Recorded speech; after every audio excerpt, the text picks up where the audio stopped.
Evening. Welcome to another evening of Dr. Cliff Burton Friends, featuring the absolute very best in all of women's sports, HBCU athletics, and so much more. Welcome to March Madness. We have a great show for you tonight, and we're going to say hello to our guests. We'll bring them in one by one. Not our guests, but our co-hosts.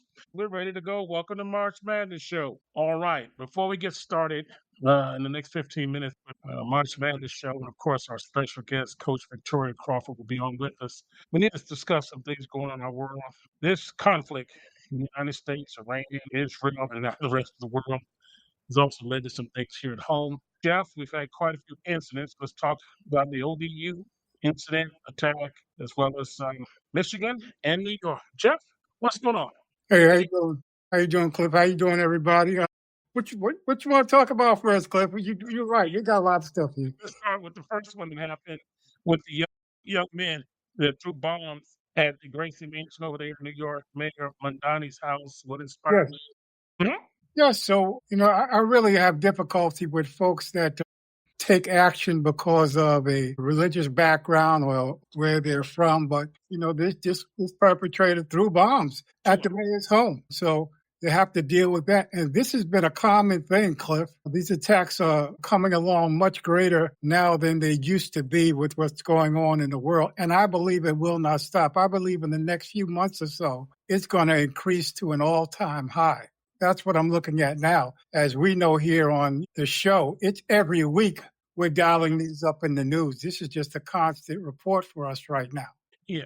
Two young men who they say wanted to cause the same carnage they stated to the police with the bomb that they threw that happened at the Boston Marathon some years ago. Yeah, absolutely. Absolutely. Because that particular, the devices that they're using, they explode and they have, paraphernalia that can branch out and do a lot of damage to a lot of people at one time. And so that's a common thing. Also, of course, we've seen where now they're running vehicles into crowds as well. So as much damage as they can do is what they're trying to do, Cliff. Yeah.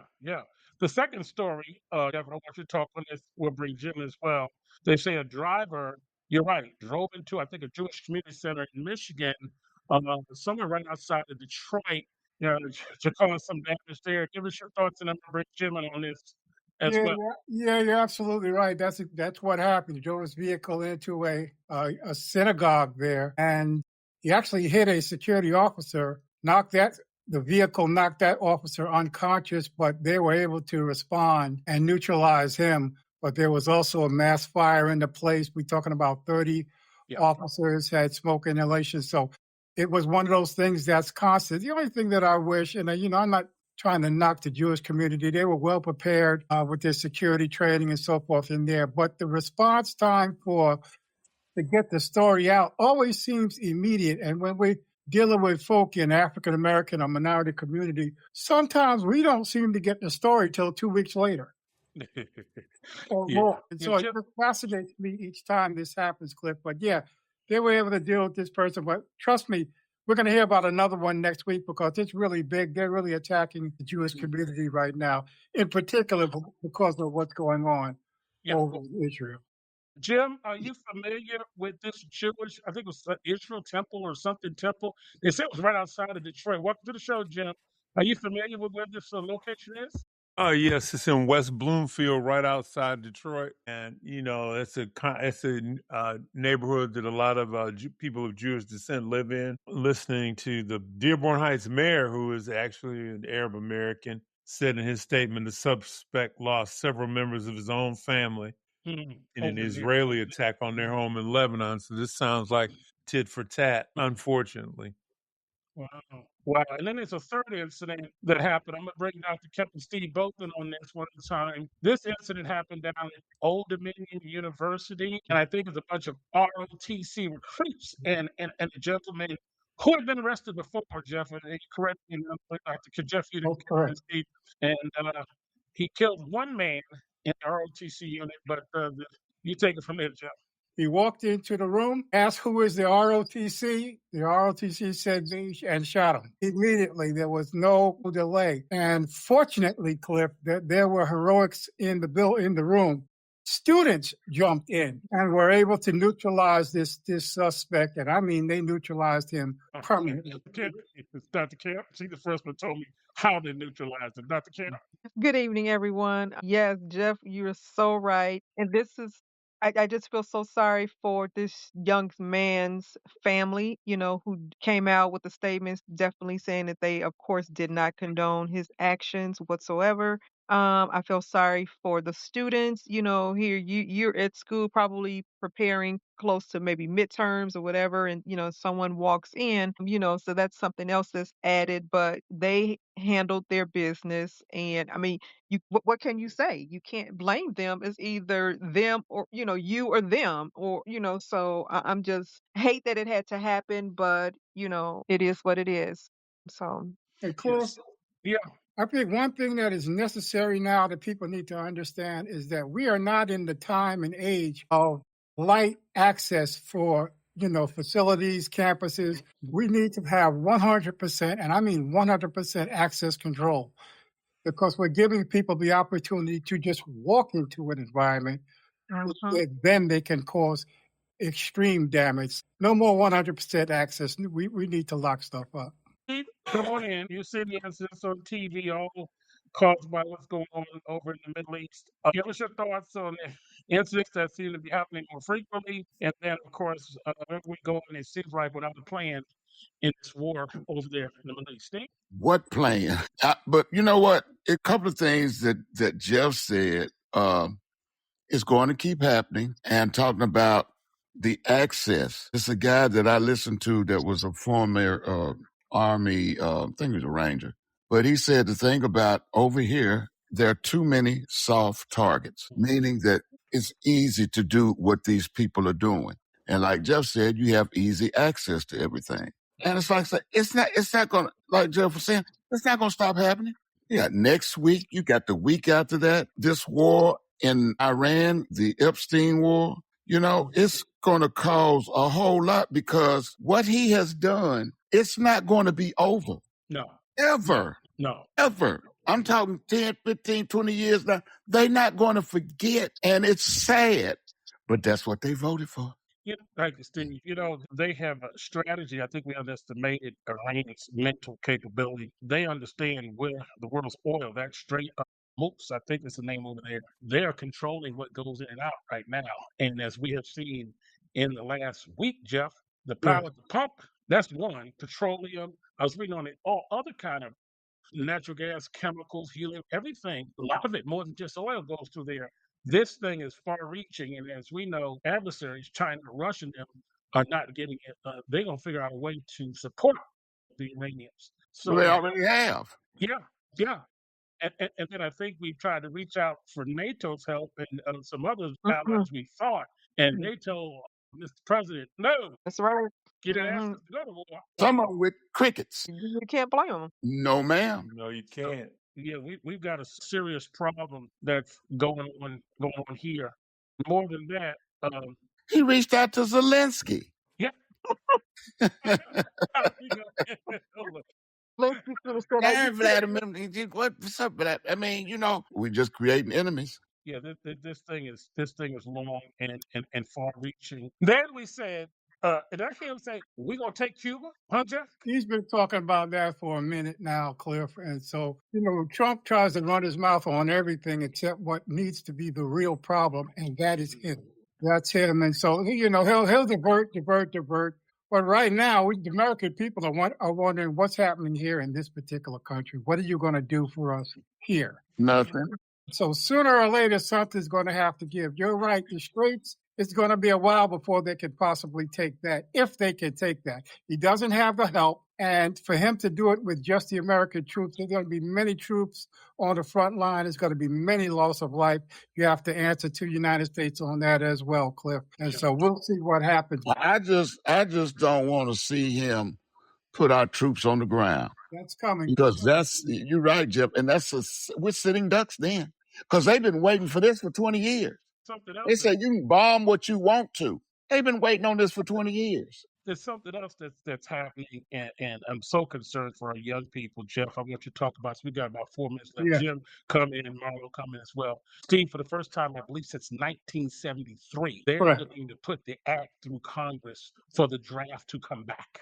That Jim, is correct. you go first. Yeah, they're ready to sign off on this in December. And so they're talking about the age group. The age limit is 18. I heard 18 to 26, and then someone told me yesterday 18 to 25. But they're ready to put this back in place. Why? Because they need the troops to be on the front line to show power. That's the first thing. You also are going to need the troops to go into Iran. Iran is a vast amount of area, and you can bomb all you want to. But the last two wars that the United States were in were supposed to end like in 3 days or so, but they ended up lasting for years. This is going to happen again. The only way you're going to go in and get these people out of there is to go in with troops. And the only way you can do that is to have a draft and bring a personnel aboard. That's going to happen. Like you said, Iran, Jeff, like you said, Iran is vast. Absolutely. Yeah. You could, like you said, you can bomb, keep bombing. Go ahead. Yeah. They want they want our kids on the ground. And that's what we don't need. We can't keep bombing, Steve, because we don't have the weaponry to do it. No, we already in the, what's that, the reserve? And we're paying $1 billion, we're getting loans of billions of dollars every day just to keep this war going. Yes. Let me They're tell you talking something about. else. They're talking about. There are some missiles and stuff like that coming from the United States that cost $1 million for one. One of them. And a drone in Iran is $50,000. So you got a missile coming in to take out a drone. Come on now. Let me tell you what's so amazing. One of the high intelligent officials in his cabinet, MAGA, resigned. He resigned. And stated that this war has no basis and there's no plan. I mean, he just laid it out there. And Phil, the guy you're talking about is, I think his name is Kent. Yep. And he is super MAGA. Joe Kent. Yeah, Joe Kent. He is super MAGA. I mean, I'm talking about white sheet, super MAGA. But he's also military. He also lost his first wife in the war because I think he was CIA. But he's the one that said they are not offering a direct threat to us, and they're not even planning one. Yeah, listen, we're gonna get to March Madness. But Steve, you're absolutely right. Before we get through this news segment, let's end it on a positive note. Mackenzie Scott has donated $42 million to Elizabeth State University. Hey, something good happened. Come on, man. He's incredible. And I'm going to come back. Coach Crawford is with us. We're trying to get her over to the coaches, to the host side there. Dr. Kemp, we have to work with her. She has to go out and come in, and she has to go in and come in again. We'll get her over on the host side. All right, we'll go to break. Welcome back. Dr. Cliff Burt and Friends, featuring the absolute very best in all women's sports, HBCU athletics, and so much more. The Stretch Boss, Tina Rivera. That's thestretchboss.com, 862-299-9471. That's thestretchboss@yahoo.com. If you're in the Tri-City area, she can take care of you. Welcome to our engaged listeners. Now tonight we have back with us, she's not a guest, but we just want to say the women's basketball coach at Fisk University. She's taken our university by storm in the higher standards, as well as the city of Nashville. And as always, we love having her on this show. Give it a drum roll and come on. Coach Crawford, how are you doing? Well, how are you? We are wonderful. I went to August to give you the 10-minute intro. But hey, Coach, welcome. Right. And first of all, it's good to have you on the show. And congratulations to the Lady Bulldogs. I say it all the time, whether you're going through rebuilding and entry building or not, First Lady Bulldogs do a great job. Coach Crawford, you do a great job. And we're so proud of you. And so, hey, congratulations on this season as well. We know you're getting ready for next. And so, hey, it's that time of year, Coach. It is. It is. It's an exciting time of the year. You always want to be playing in the month of March. Yes. And so let's just talk a little bit about and what we do. I'm going to let everybody say hello first to you. General Coach Crawford, hello. Fisk is in the building. How you doing? Hey, Jeff. It's good to talk to you. How have you been? Good. Hey, Coach, how you doing? Doing as well as I can. How are you? I'm doing great. Yeah. We lost you. Yeah. Hey, Coach. Welcome back. Glad to have you. Thank you. Congratulations on a wonderful season. It may not have been like you guys liked it, but we're proud of you all. Thank you so much. Well, I got some recruits they're actually on this podcast right now. So we're hoping that those young ladies commit and come to us to help us strive to do much better next season. Come Awesome. on, Fisk University. There we go. That's Coach, right. let's talk. We've been keeping up with all of them. So this segment, NAIA, women and men, and then we go to D3. We always do D2, and then we'll come back in the last half an hour, D1, men and women. But in the women's NAIA tournament, let's first congratulate our HBCU teams that made the tournament. The women of Rust College, Rust University from HBCU, Coach Jaleesa Sams made it out of the first round that got put out. But she went to this tournament with 6 players, and I think we need to congratulate her. Coach, she did a tremendous coaching job. What was your thoughts on that this year? Jaleesa Sams, I think, guys.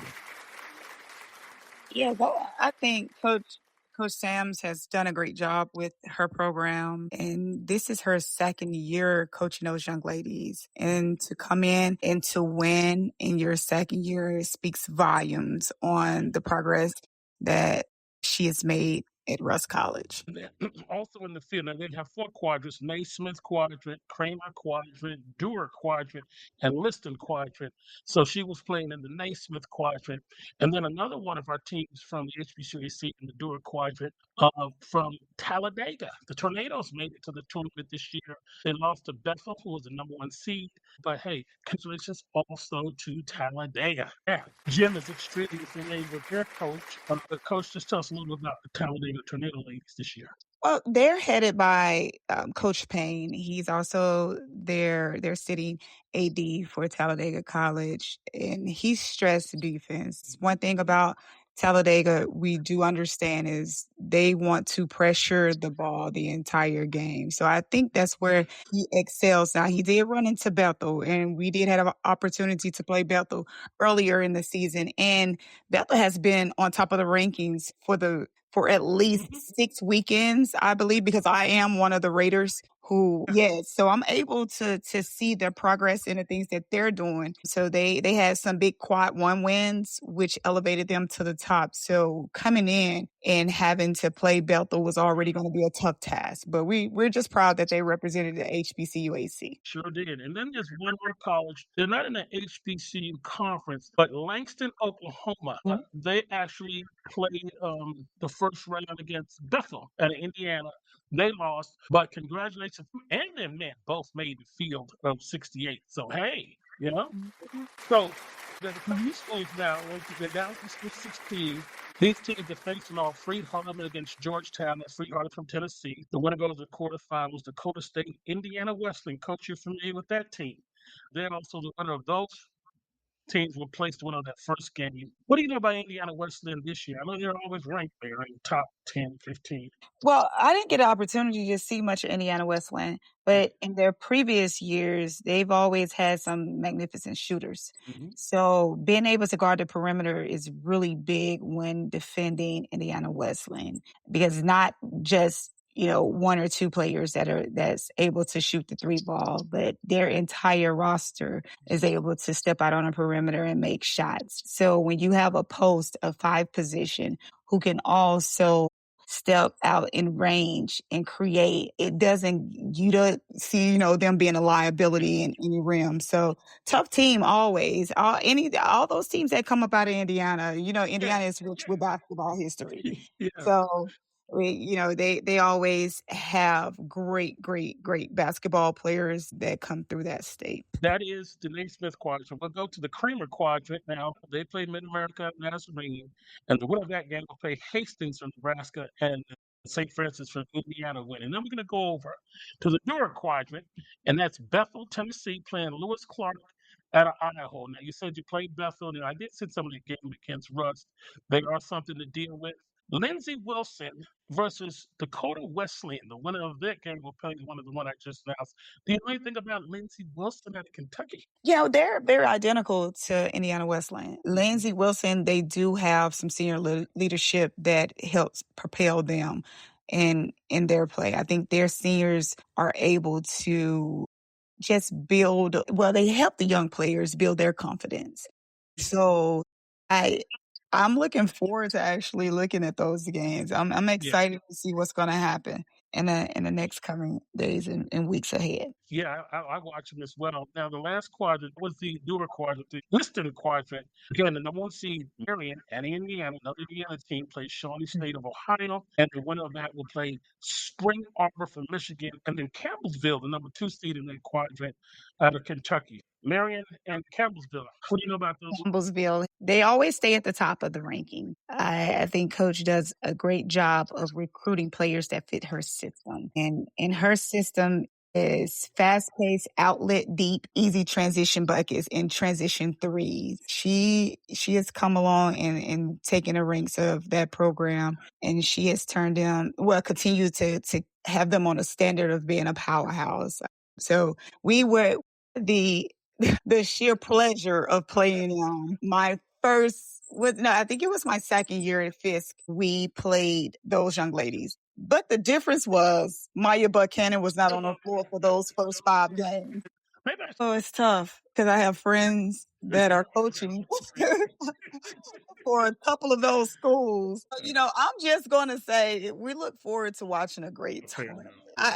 I think everybody knows who no, I'm not going to say today, but Chris should be good. All right, fair enough. But Kent, any questions for Coach Crawford on the NAIA women's tournament before we move on? No questions at this time. It seems like you said, Coach, Indiana, they are always in the mix. But I'm glad to see some of the Kentucky teams as well as a few Tennessee teams. I see we got a couple of Idaho and South Dakota teams as well.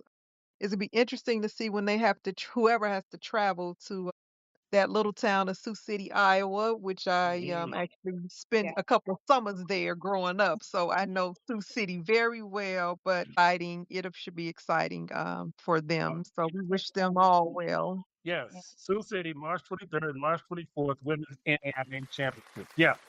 Coach, I have one quick question. Do you think that the HB we had 2 16 seeds where Well, so this is the problem within our conference. The raters in the committees in the nation do not consider our conference as being a tough conference. So we might have 3 competitive teams. Last year, Russ was the dominant team. I'm sorry, 2 years ago, Russ was the dominant team. But they went out to Arizona and they played top teams in that region.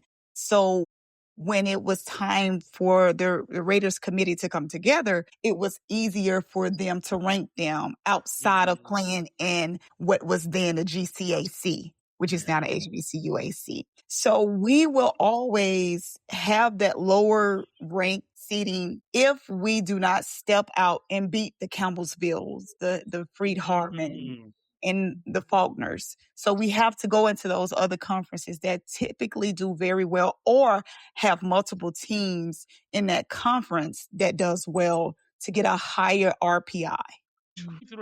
Division III women's basketball. I'm going to say the matchups, and then we know the big story. But they're already down to the Final Four. Wisconsin. This is in Salem, Virginia, March 19th. That's one semifinal. Well, the other semifinal is Scranton, and they play NYU. Or listen to the audience, there aren't any HBCUs in Division III, but there's some great basketball. NYU, 2-time defending national champions the last few years, undefeated. And this year, they are riding a 91-game winning streak, the second longest winning streak in women's basketball. Coach Meg Harper, look at the man. Only second to Coach Victoria streak of 111 games. A lot of people don't know how good a basketball can be played at Division III. What's your thoughts on this NYU team in this program? Basketball is basketball. The court is 94 feet and the goals are 10 feet high.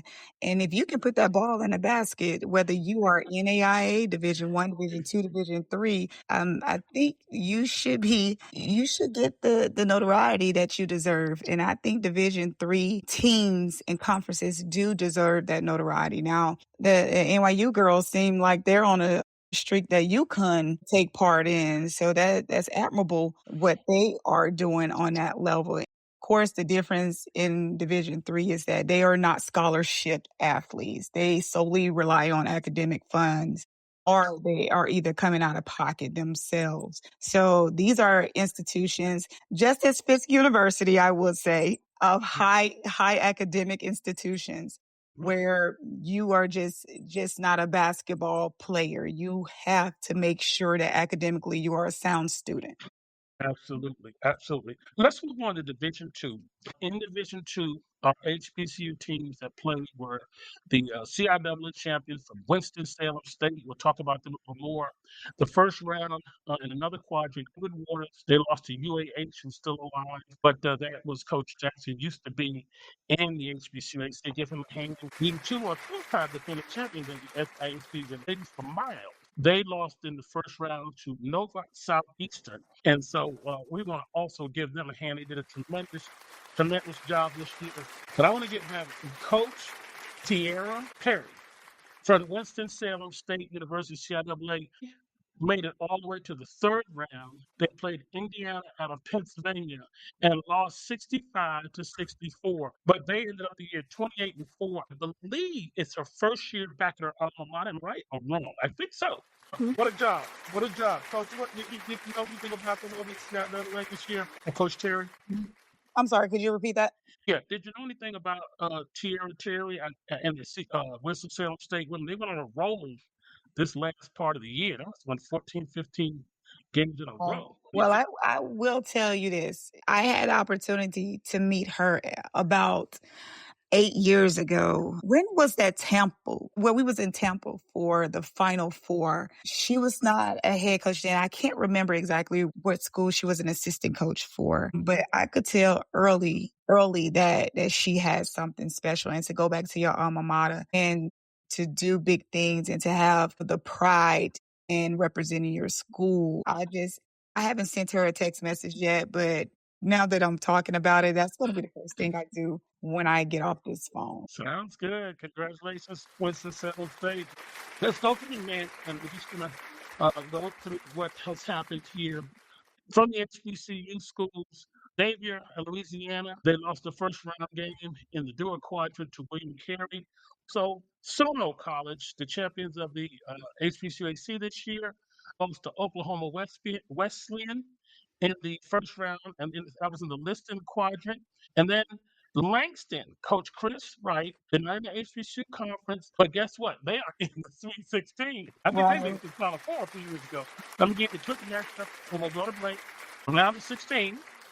A-Smith quadrant, Free Hardeman and Tennessee versus Northwestern of Iowa. The winner plays Georgetown versus Arizona Christian. Benedictine, Mesa plays Faulkner out of Alabama. The winner plays Hope International and Indiana Wesleyan men. Grace, Indiana plays Cumberland. The winner plays Abe Maria. And then of Abe Maria, LSU Shreveport. And then Grace plays Cumberland, Kentucky. The winner plays Ava Maria and LSU Shreveport. And then you have in the Liston quadrant, Oklahoma Wesleyan plays Langston, Oklahoma. The winner plays Bellevue, Nebraska, and Rocky Mountain, Montana. We're going to go to a break. And coming back, it's time for the big dance. D1, y'all. Here we go. All righty. Welcome back. Dr. Cliff Burton Friends featuring the absolute very best in all women's sports, HBCU athletics, and so much more. That's Dr. Cliff Burton Friends Sports Talk every Tuesday night at 8 p.m.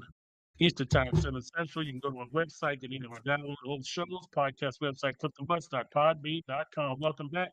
We're here with Coach Victoria Crawford, March Madness, bracketology coach. All right. Women's basketball D1. Let's take it quadrant by quadrant. Okay. UConn Huskies, they play USTA.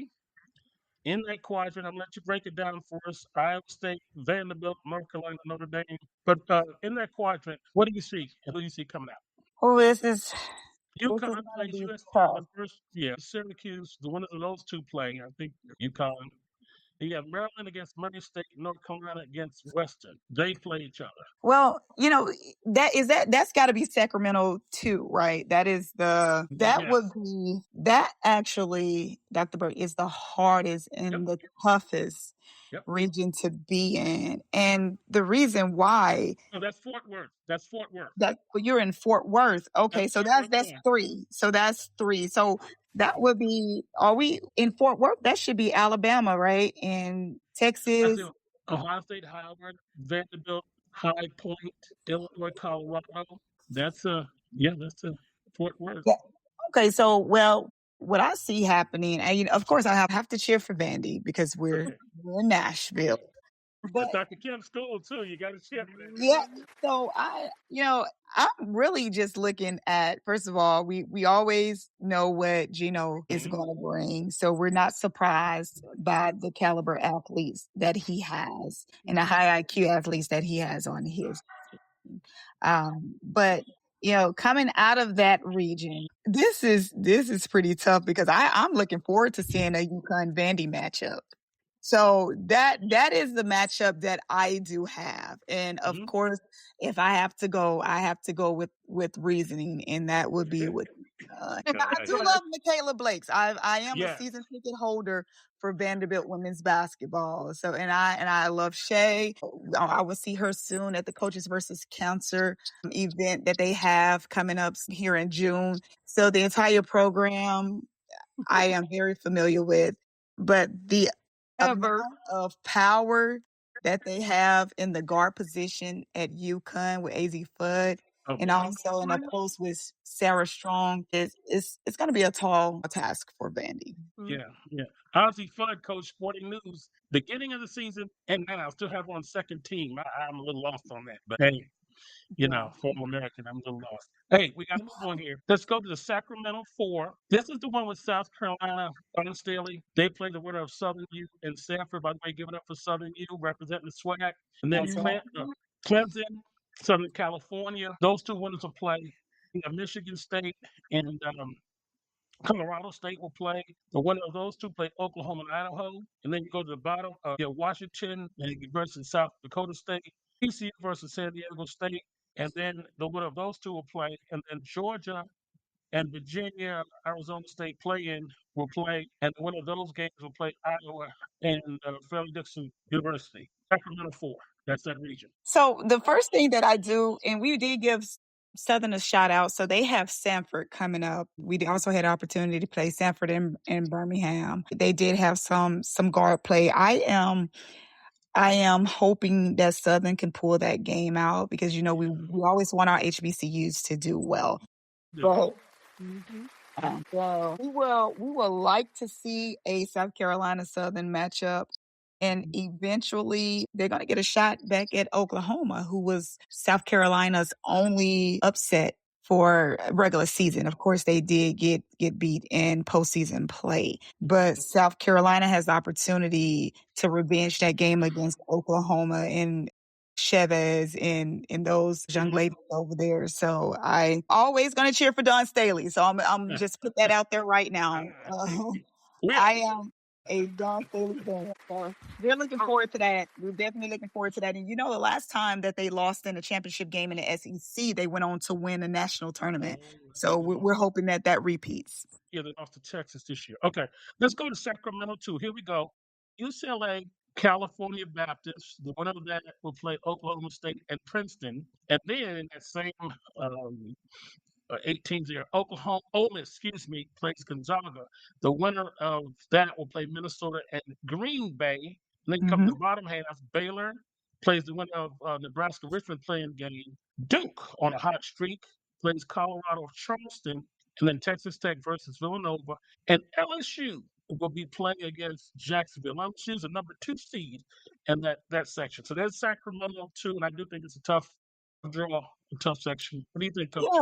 I'm trying to figure out what the committee was thinking. I don't know if I could have been in that room and when they decided that this was the possible draw for the Sacramento region, not speak up and ask, what are we really thinking? What's the consideration for putting all of these teams? The chances of you having an LSU Duke matchup is going to be a very interesting turnout. What I really want to see is UCLA versus Ole Miss. So there's a possibility of some great games early in, we want to see it because this is what it's all about. Everybody has to be prepared to play, but this is by far the toughest region on this bracket. I've been waiting to see UCLA because playing against the SEC teams, which we know is a gauntlet every night. So the records of the toughness of an Ole Miss playing, or even Duke and the ACC, I think UCLA's teams they don't play as many tough teams, and we'll find out if they're for real or not. Yeah, but they do have Ledger Walker, and they also have Lauren That- Bett. And that's Bett is a monster in the paint. I mean, you can't deny her size, and in itself gives her the advantage over a lot of post players. But with Sarah Strong, she's tough, and she's only a sophomore. Okay. So there is so much growth that continuing to happen in her game and in her IQ of the game. So it's Sacramento is where I need to be sitting. Actually, that's where I need to be. Yeah. Fourth quadrant. This is a Fort Worth 3. You have Texas. It's in Booker. Boy, I love what you play. Texas and Missouri State are the winner plays Oregon and Virginia Tech. Coach Brooks. No, Brooks is at Kentucky. Used to be at Virginia Tech. Kentucky. Kentucky versus James Madison and the winner plays West Virginia and versus Miami of Ohio. And then you come down at the bottom half, you have Alabama versus Rhode Island and Louisville versus Vermont. NC State versus the Lady Bulldogs of Tennessee, and Michigan plays Holy Cross. So you have Texas is number 1 in there. What do you see there? So that I believe the NC State and Tennessee, is that an 8-9 game? I don't have the bracket in front of me. It's a 7-10 game. 7-10 game. So that should be played on Friday. I believe that game is going to be on Friday. If for my athletes that are in this chat right now, you want to watch that game. That game is pivotal because NC State, they played earlier in the season. And if I recall well, did NC State beat Tennessee by 3? I believe that they beat them by 3 points. This game in this region with Texas, Michigan, Louisville, and Alabama in it, with Timmons from Alabama who controls the pace. And of course, like you said, Madison, she is a force to be reckoned with, being that she's a 6'2" guard who is able to shoot and penetrate the basket. But and the point guard for Texas, Coach. They also have Preston, who's their backup point guard, who comes in and she plays very well for them. But we can't leave Louisville out. So I do have Texas and Louisville and Alabama. Louisville thrives on a defensive end. So I look forward to seeing them pressure the ball and accumulate as many turnovers as possible to keep teams at bay. Coach, we're going to take a quick break, and then Steve's coming back. We're going to go for the men's brackets. All right, here we go. All right, welcome back. Dr. Clifford and Friends featuring the absolute very best in all women's sports, HBCU athletics, and so much more. Steve, take us away.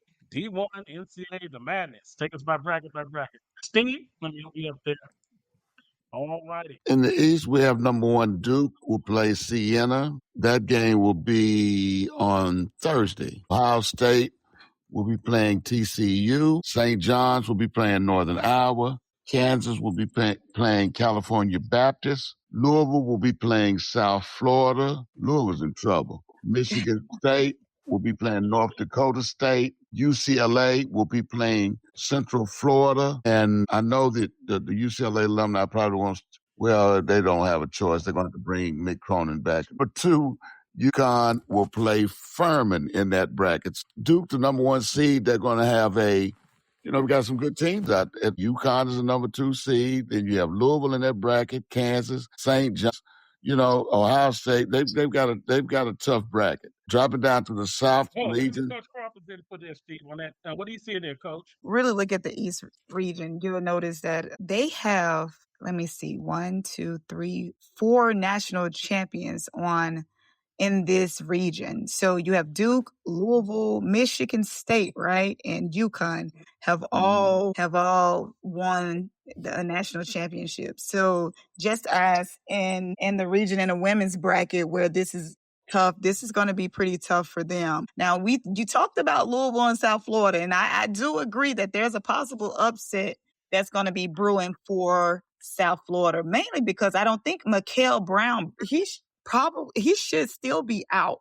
There's a lot of injuries. I have not heard yet, but he might be out. Yes, I think he's yes. going to be out. So that's one thing that we're going to be looking at. But my bet is, although I believe coach is really a different style coach at UConn. They're a physical team. So is Michigan State. So we do not want to sleep on St. John's though. So Now, I hate that St. John's is in that region. yeah, so it's gonna be an interesting region, but I think with the injuries with Mikael Brown and also you have injuries to UCLA, Dent and Tyler, so it's gonna be iffy to see who would thrive and who's going to step up for those teams with injured athletes. Yeah, that's very true. South region next? Yeah, South.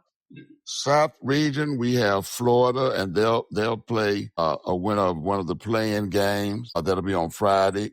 Clemson's an 8th seed. They'll be playing a 9th seed Iowa. Vanderbilt will be playing McNeese. Vanderbilt will win that game. East they're going to go at them. Nebraska and Troy. That's a 4-13 game with Nebraska should win that one. North Carolina and VCU. North Carolina's in trouble. Illinois is playing Penn. St. Mary's is playing Texas A&M. I'm thinking Texas A&M will win that game because they play a lot of people. They come at you, a lot of pressure, almost like hockey, in and out. So St. Mary's they've got two really good scores. Lewis is the guard, and the big kid, I can't think of his name now. And then you have number 2, Houston, will be playing Idaho. And I've got, of course, I had Duke coming out of the East, and I have Houston coming out of the South. Coach. Well, also have Duke coming out. I failed to mention that, but it's a couple of I just don't know about Texas A&M. Now, Bucky McMillan is from Birmingham, Alabama. He was at Mount Brook. He was a high school coach at Mount Brook High School, then took the job at Samford University in Birmingham, and from there he propelled to Texas A&M. The thing that I see with Bucky Ball, and that's what the name that they're giving. That's what they call it, Bucky Ball. That's what it is, Bucky Ball.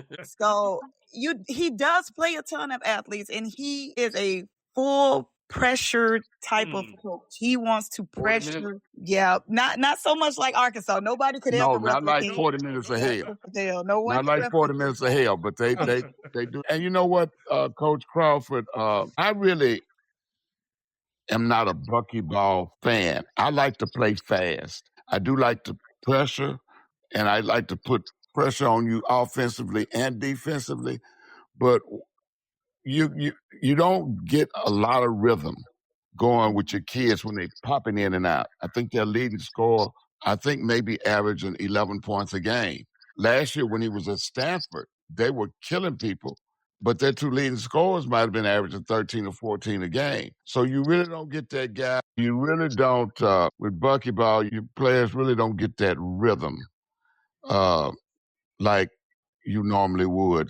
That's why I'm like, if you play a lot of kids, that's fine. A lot of kids gonna be missing out on their minutes and getting a rhythm, and you don't have a go-to scorer. Yep, that could pose a problem. On the other hand, if you play hard enough, and my brother and I talk about this quite a bit, for the time that you're in the game, you should be giving your all. So you should be exhausted in 3 to 5 minutes. If you're really playing as hard as you should play, and that's the style of basketball that Bucky has in his system, where those young men, they are giving 110% while they're out there on the floor. So I believe that's why he substitute in that manner. And Tennessee women's basketball team also does the exact same thing. But I really believe that St. Mary is going to probably pull out this game. And as you said about North Carolina and VCU, and because Caleb Wilson is not going to be playing for North Carolina, VCU, I believe, will also come out on top. I'm anxious to see that Florida Vandy matchup in the Sweet. Yeah. I'm sorry. Yeah, all right. We got to go to the West. They only got 7 more minutes of camera time for us here. Let's go. We got to go West, Steve. Oh, okay. All right. Now, hold on. It rolled down. I'm sorry about that. Hold on. Here we go. All right. Arizona is playing Rod Strickland's Long Island team. 116 game. Nova will be playing Utah State. I'm picking Utah State in that game. They have some players. Jay Collins is a guard that he's traveled around a little bit, but he can really play. Wisconsin and the High Point. Don't be surprised if High Point upsets them. Arkansas and Hawaii with Darius Acuff, who's first team All-American. BYU is playing a playing team with A.J. DeBonsa, who freshman that led the nation in scoring, should be the number one draft pick. Then you have Gonzaga against Kennesaw State. That's not going to be a walk in the park for Gonzaga either. Then you have Miami at Missouri. That ought to be a really good game coming down to the wire. I think Miami will pull it out because I think they have more established go-to players. So I would pick them. And then you have the number 2 seed, Purdue, playing Queens College. And out of this bracket, I do have Arizona prevailing and going to the Final Four. But there are some coaches out there, if anybody can mess up a great team, Tommy Lloyd is one of those guys. Well, real quick, we have the 8-9 matchups is going to be the most exciting matchups, I believe, in the entire tournament. But you said you had who was it? Wisconsin High Point winning that game. I believe that it's going to be a Wisconsin Arkansas matchup, and I believe Arkansas will probably come out on top in that matchup. But I'm gonna have to always go with Coach Lucas. He has his assistant coaches, Coach Young, CY over there. He used to be at Missouri, so he's going against his former team, but CY is a heck of a recruiter in men's basketball. So he's able to acquire the type of athletes that helps them do well in any program. So for me, overall, I have all number 1 seeds coming out. I know that's kind of cliche, but that my bracket has all number 1 seeds coming out. Well, I've got 3 number 1s and a number 2. But that Wisconsin High Point game, Wisconsin should win it, but it's not going to be easy. Yeah, it's not. It's not. What do we have in the Midwest, Steve? Midwest, we have number 1 seed, Michigan, and their All-American Yaxel Lindenborg playing a play-in winner. And Howard won by Missouri, Maryland, Baltimore County, 86-83, and HBCU, they were up by 10-11 most of the game. But this time of year, but they were able to hold on. UMBC had a shot at the end and missed it. Georgia and St. Louis, SEC playing St. Louis. I'm gonna take St. Louis that game. Texas Tech and Akron. They're All-American. JT Toppin, he was first team All-American. He's out for the year, of course, and one of the better point guards in the league. Christian Anderson got hurt, but he will be playing. And they're playing an Akron team that's going to come at them. Don't be surprised if Akron wins that game. Alabama will be playing Hofstra, and the great Speedy Claxton, who played at Hofstra. Now, Alabama, unfortunately, lost their guard Aiden Holloway, who was busted yesterday with they raided a house and they had over the limit of marijuana, and recreational marijuana is legal in Alabama, but they said he didn't have a stamp. It's a certain kind of stamp you're supposed to have, and then he was over the legal limit. He had, I think, 2.1 pounds of it. So they said he's suspended indefinitely. Tennessee is playing the winner of a play-in game. Then you have Virginia. They'll be playing Wright State. Kentucky will be playing Santa Clara. Santa Clara is going to probably beat Kentucky. And Iowa State will be playing our school, Marlowe. TS. Yeah, well, one of my schools, Tennessee State, that's there. Yeah. And then the first time they made it, I think, since 93. TSU, what a difference a year makes. Nolan Smith coming in his first year and wins it. And I do have Michigan making it to the Final Four, even though they lost their backup point guard, Kaysen. I do have them, their shortcomings. This is one of the years, if you have shortcomings, you can still actually get in there because there's so many teams that really have them this year. Coach Cooper said Michigan ain't coming out. Listen, we want to thank you so much, Steve. Thank you, Coach. I want to say one thing before we about to get off of here. First of all, let's give Coach Crawford a big old hand.